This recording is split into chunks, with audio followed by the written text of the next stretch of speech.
This is the Gospel Feast podcast, for those that need a little meat after the milk. It's time to cut like a two-edged sword.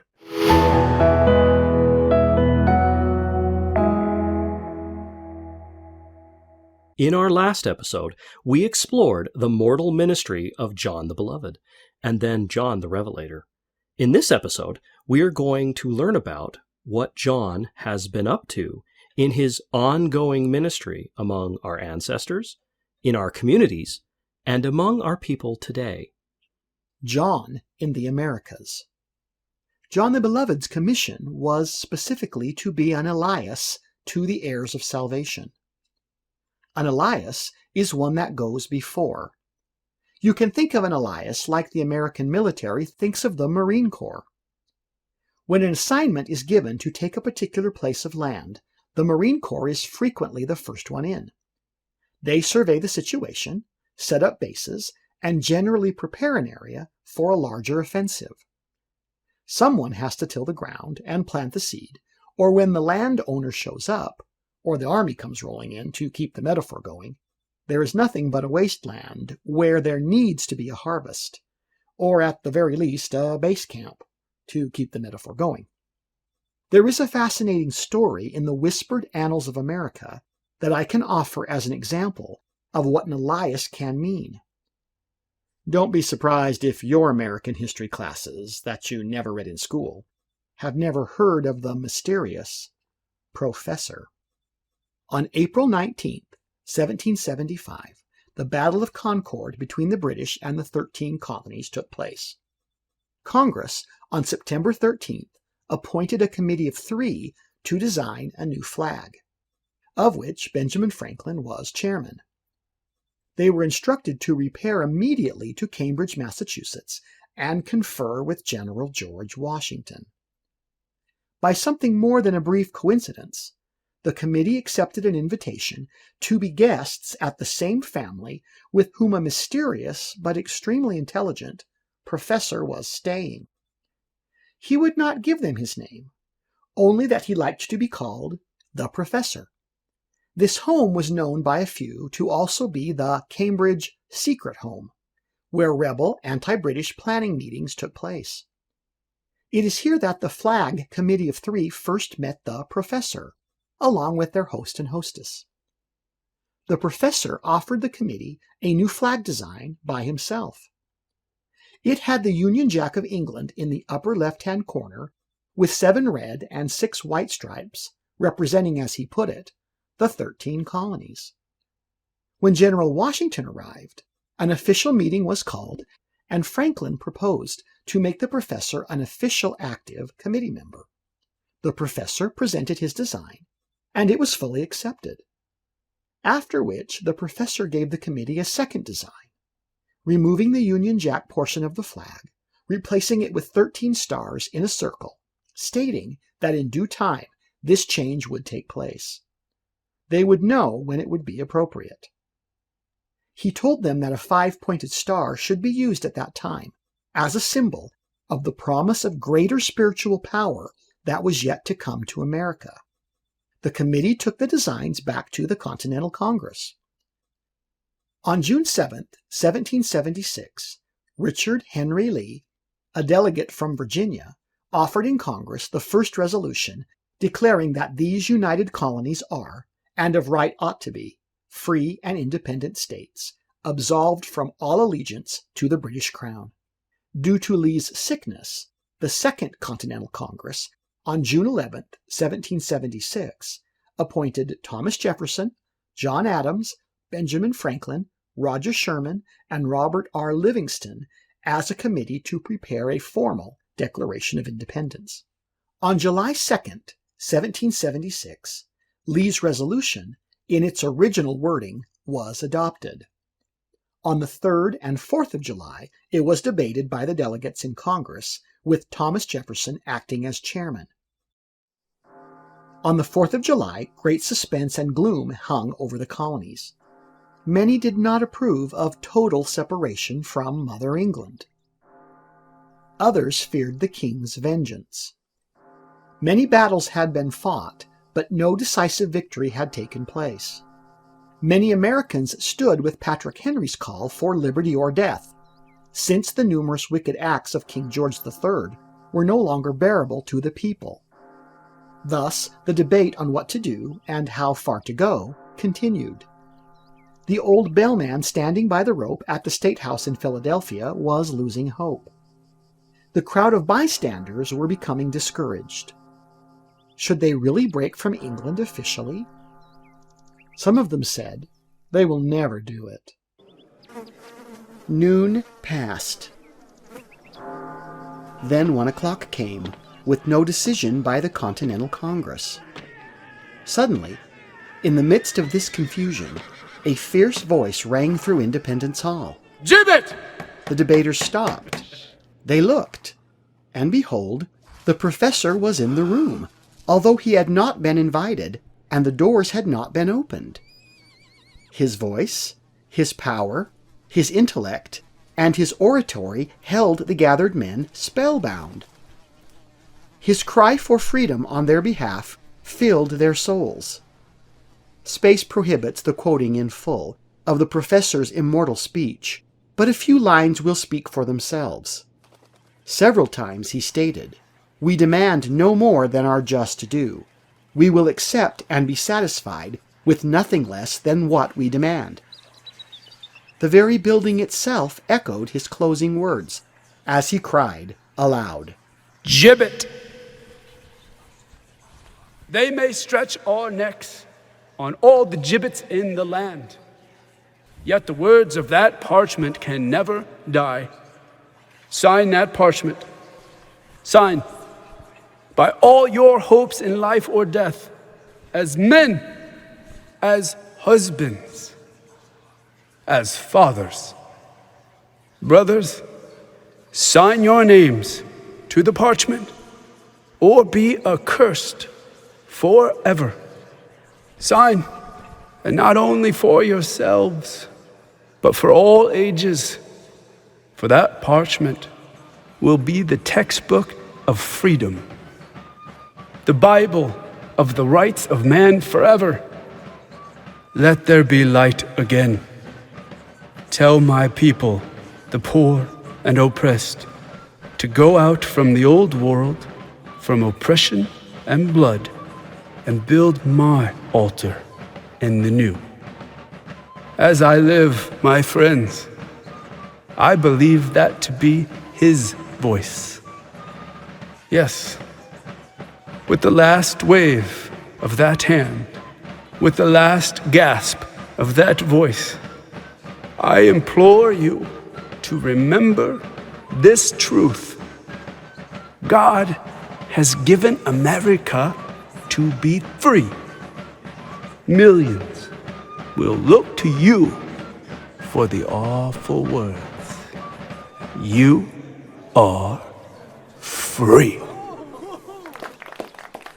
The professor fell into a seat. John Hancock scarcely had time to pen his bold signature before the quill was grasped by another, and it was done. The delegates approached to thank their inspirer, but the professor was gone.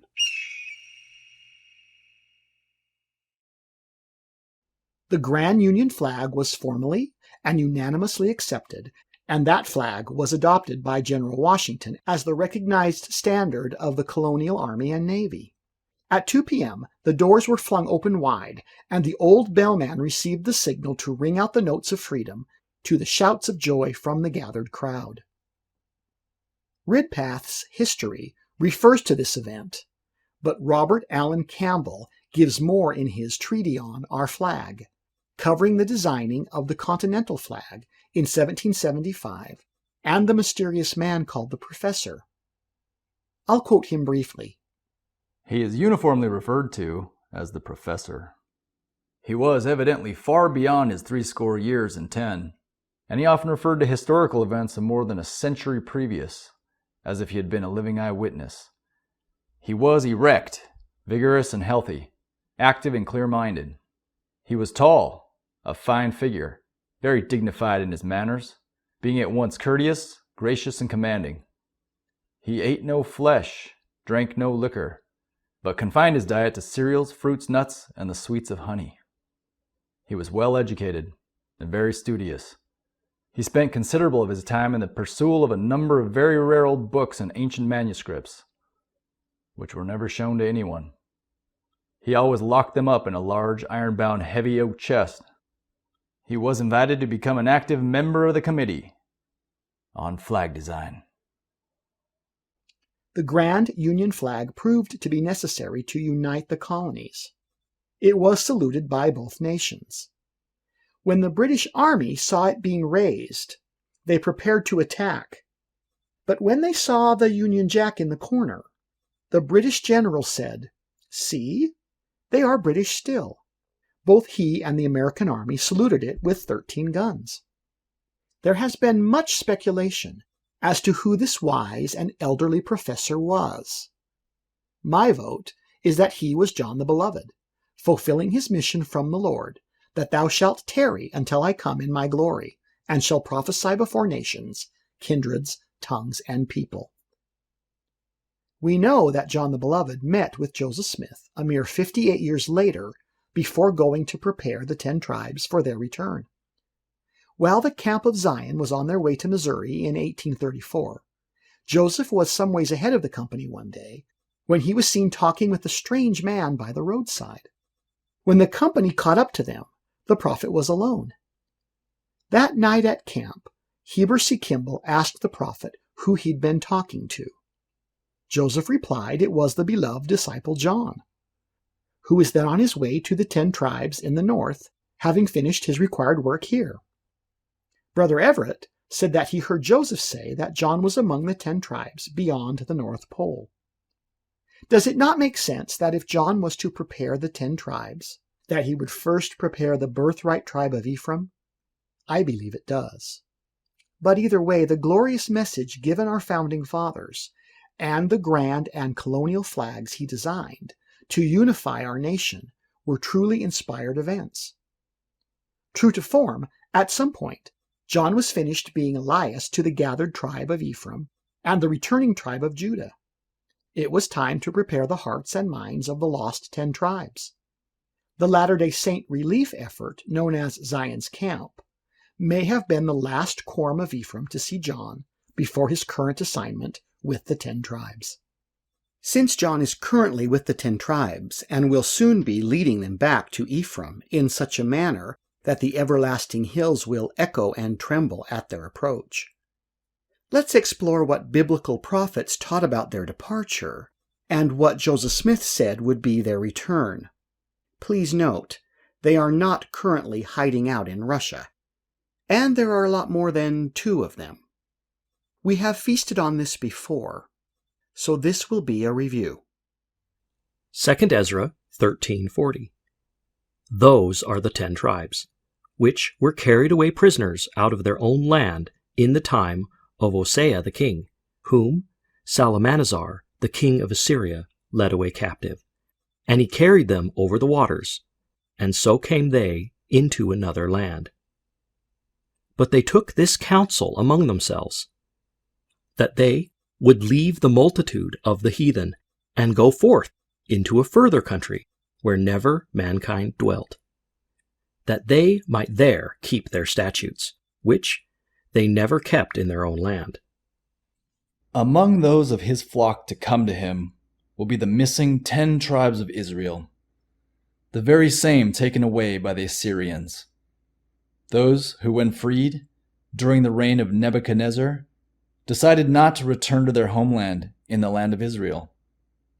There, in the midst of their pagan neighbors, they had never been righteous, but were always tempted by the wickedness of others. So they instead journeyed to a land where no man had dwelt before. There they would keep the law together. These will return. And they entered into Euphrates by the narrow places of the river. For the Most High then shewed signs for them, and held still the flood, till they were passed over. For through that country there was a great way to go, namely, of 1.5 years, and the same region is called Arshareth. They had crossed over the Euphrates at one of its narrow points, following and watching the signs of their good shepherd Jehovah. He led them and even opened a way in the sea again for them to pass over. They had a very long journey to their new promised land. They walked for 1.5 years. At last they found it in the land called Arsareth, which means mountain at the end of the world. Then dwelt they there until the latter time, and now when they shall begin to come. The highest shall stay the springs of the stream again, that they may go through. Therefore sawest thou the multitude with peace. But those that be left behind of thy people are they that are found within my borders. Now, when he destroyeth the multitude of the nations that are gathered together, he shall defend his people that remain. And then shall he shew them great wonders. There they live until the latter days. But when it is time for their return, the Lord will open a passage through the seas again for them to pass. It will be as a new baptism and a new life for them. These are of the multitude greeted by the Lord in peace. As for the Jews who did not leave with their brother tribes, they shall return to my land, the one I gave to Abraham. The Son of God will save his kin of Judah when he destroys those marshaled in war against them. They will see the great wonders that he wasn't able to show them in the day of his meekness. Then said I, O Lord, that bearest rule, shew me this. Wherefore have I seen the man coming up from the midst of the sea? And he said unto me, Like as thou canst neither seek out nor know the things that are in the deep of the sea, even so can no man upon earth see my Son, or those that be with him, but in the daytime. Then I spoke, O great ruling Lord, show me more about this great warrior from the sea. So he said, Just as it is impossible for mortal man to comprehend the entirety of the ocean in its grandeur and depth, it is not possible for you in your fallen state to comprehend the things of God. This request will have to wait until the proper time. No man can behold my Son's fullness and remain, and you have work yet to do. I believe the Lord has shown Ezra John, the same that he told the saints in Doctrine and Covenants 1:33. Hold that thought for a moment. But note, this actually fits perfectly with the Lord's word to Nephi, preserved in 1 Nephi chapter 14, verses 18 to 29. Note very carefully verse 27. Again, how did the prophet Joseph Smith know this? This repressed book of Ezra is one of our main sources for knowledge about the ultimate fate of the lost 10 tribes. It is his witness, combined with modern revelation, that fills in the blanks of what happened to them and how their fate is our fate. This book takes on an extra special witness in connecting the saints of the latter days with the very house of Israel. Modern man struggles with the fantastic, but not with the stupid. We have no trouble suspending our disbelief when it comes to stupid superheroes with insect powers and X-ray vision. But we struggle with the concepts of Noah's flood, the confusion of the tongues, Jonah and the whale, and the resurrection of the Son of God. It is true that we hold one as make-believe, while the other is the very word of God. What astounds me is how some of us can quote the complete genealogy of some made-up space opera down to the 12th emperor of the Cyclonic Intergalactic Federation of Tatooine, but we don't know the words of the prophets. And when we hear some of them, we doubt their fantastical nature because we don't really believe that with God, nothing is impossible. Ezra is one of the major collaborators to the historical accounts of the escape of the lost 10 tribes from the Caucasus Mountains into Europe. When the Babylonian Empire began to threaten the power of the Assyrian throne, their plans to create a one-world government faltered. They had been determined to capture and relocate various peoples, mixing them into a unity of diversity under the rule of a single, Zoroastrian, Luciferian, Mahonist, Antichrist. The Lord overruled their plans by raising up Nebuchadnezzar. Assyria soon felt the heat of the mighty king of Babylon and called their troops home to defend their faltering empire. Left unguarded, the 10 tribes, called the Kingdom of Israel, decided to go home. Along the way, they reasoned that the only way to be true to the God of their fathers, the true God of the universe, was to find a place where they could separate themselves from the insanity of the nations. Remember that Gentile means the nations. They petitioned the Lord, and he answered them. He told their prophets that if they would follow him through the lands of Japheth northward, he would take them to a new place that would be theirs alone. As they traveled through Europe, the tribe of Ephraim fell away piece by piece, marrying into the various houses of Japheth. In this, they fulfilled the promise of Noah that Japheth and Shem would merge, and fulfill the promise of Father Israel to Joseph that his tribe would someday be huge. The children of Shem were redder in skin tone than the children of Japheth, who were very white. The sign of Noah's promise was seen in the speckled, meaning freckled, children that this merger produced. Now, this is not to say if you don't have freckles that you're not a Semitic Japhethite. Some of us do have them and some of us don't have them. But the sign that the promise was fulfilled is seen in the freckled sons and daughters of Europe. You may know that some of these kids, wishing that they didn't have freckles, are told by their parents that these are the kisses of the angels blessing them. Joseph Smith said that Ephraimite blood took over these houses, but that it was most highly concentrated in the Danish, Scandinavian, Norman, Great Britain, Normandy, and the Germanic clans of Europe.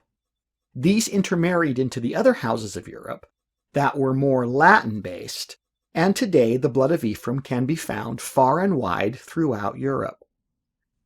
As a quick side note, I was fortunate to be taught the secrets of genealogical research by one of the masters of the craft, Galen Pedersen. Using his methods, I was able in time to connect some of my family lines back to Ephraim through Europe via the rabbis, so I know of myself that Ephraim's merger with Europe is indeed true. Ephraim is, of course, the son of Joseph of Egypt. These connections further prove the words of ancient and living prophets and patriarchs who have made such claims prophetically, including on my own head. The prophet Joseph had more to say about this off the record. One of the more dynamic accounts concerning Joseph Smith's view on the lost 10 tribes is an old interview with church patriarch Homer M. Brown, formerly of the Utah Granite Stake, by Brother Theodore Tobiason in October 1924. The account today resides in the historical department of the LDS Church in Salt Lake City.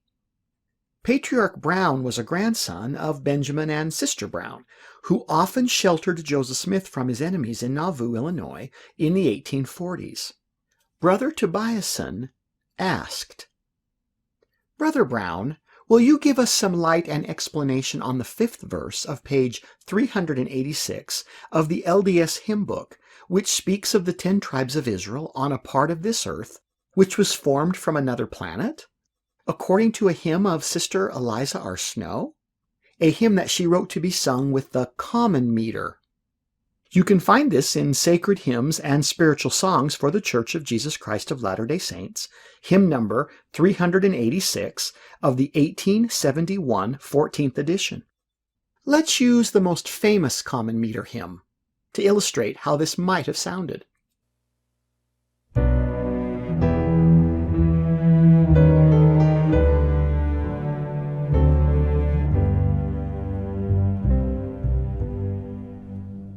Thou earth was once a glorious sphere of noble magnitude, and didst with majesty appear among the worlds of God.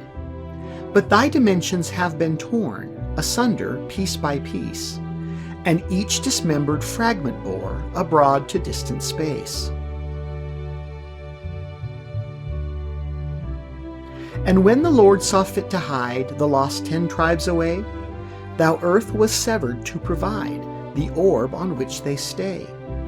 Our restitution yet must come, that will to thee restore, by that grand law of worlds thy sum of matter heretofore. And thou, O earth, will leave the track that thou hast doomed to trace. The gods with shout will bring thee back to fill thy native place.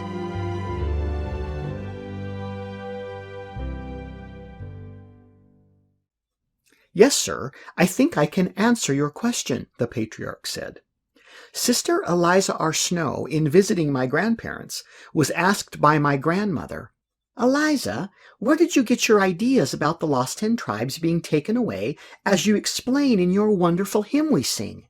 She answered as follows. Why, my husband Joseph the prophet told me about it. Have you any other information that your grandfather ever gave you, as contained in any conversation with the prophet Joseph Smith? I have. One evening in Nauvoo, just after dark, somebody rapped at the doorway vigorously. Grandfather said he was reading the Doctrine and Covenants. He rose hurriedly and answered the summons at the door, where he met the prophet Joseph Smith. The prophet said, Brother Brown, can you keep me overnight? The mobs are after me. Grandfather answered, Yes, sir. It will not be the first time. Come in. All right, the prophet said, shutting the door quickly. He came in and sat down. My grandmother said, Brother Joseph, have you had your supper? No, he answered, I have not. So she prepared him a meal, and he ate it. Afterward, they were in conversation relative to the principles of the restored gospel. During the conversation, the lost 10 tribes were mentioned. Grandfather said, Joseph, where are the 10 tribes? He said, Come to the door, and I will show you. Come on, Sister Brown. I want you both to see.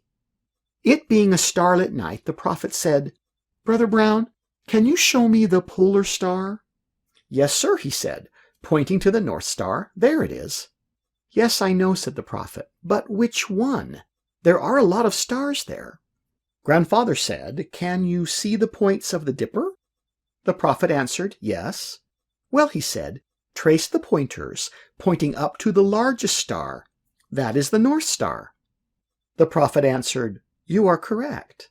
Now, he said, pointing toward the star, do you discern a little twinkler to the right and below the polar star, which we would judge to be about the distance of 20 feet from here? Grandfather said, Yes, sir. The prophet said, Sister Brown, do you see that star also? Her answer was, Yes, sir. Very well then, he said, let's go back in. After re-entering the house, the prophet said, Brother Brown, I noticed when I came in that you were reading the Doctrine and Covenants. Will you kindly get it? He did so, and the prophet turned to section 133 and read, commencing at the 26th verse and throughout to the 34th verse. D&C 133:26. And they who are in the north countries shall come in remembrance before the Lord, and their prophets shall hear his voice, and shall no longer stay themselves, and they shall smite the rocks, and the ice shall flow down at their presence. And an highway shall be cast up in the midst of the great deep. Their enemies shall become a prey unto them. And in the barren deserts there shall come forth pools of living water, and the parched ground shall no longer be a thirsty land. And they shall bring forth their rich treasures unto the children of Ephraim, my servants.